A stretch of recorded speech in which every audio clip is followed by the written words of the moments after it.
अस्सलाम वालेकुम नाज़रीन, आवाज़ न्यूज़ में भली कार माया गज़ाला अबड़ो सब खां पहिरियां हिक नज़र हेडलाइंस ते।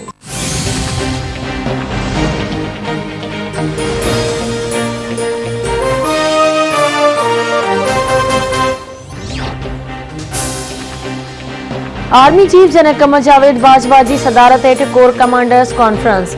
ISPR मौजूद कॉन्फ्रेंस में बलोचिस्तान ऐं मरी में इमदादी कारवायुनि समेत मुल्क जे अंदरूनी ऐं सरहदी सिक्योरिटी जी सूरतहाल जो जाइज़ो वरितो वियो। आर्मी चीफ फॉर्मेशंस जे ऑपरेशनल तैयारियुनि ते इत्मीनान जो इज़हार कयो।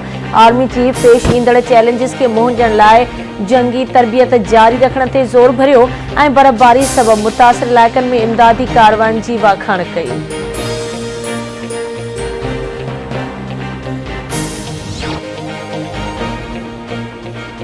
मुल्क में इंसाफ नथो थिए, उन जो सब खां वधीक सबब करप्शन आहे। पाकिस्तान समेत सॼी दुनिया में माण्हू महांगाई सबब परेशान आहिनि।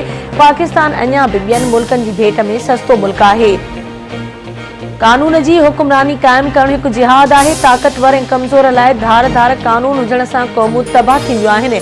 बदनियती ऐं करप्शन करे रिंग रोड जो मंसूबो देर जो शिकार थियो। बसर ऐं टमाटा विकिरो करण सां ख़ुशहाली नाहे ईंदी। पाकिस्तान में तामीराती सेक्टर अॻिते वधी रहियो आहे। बरामदात न वधाईंदासीं त IMF में फासी पवंदासीं। मां चयो हो त 8,000 अरब रुपया टैक्स गॾु कंदुसि, असां 6,000 अरब रुपया टैक्स गॾु कयो। वज़ीर आज़म इमरान खान जो इस्लामाबाद में तक़रीब खे ख़िताब।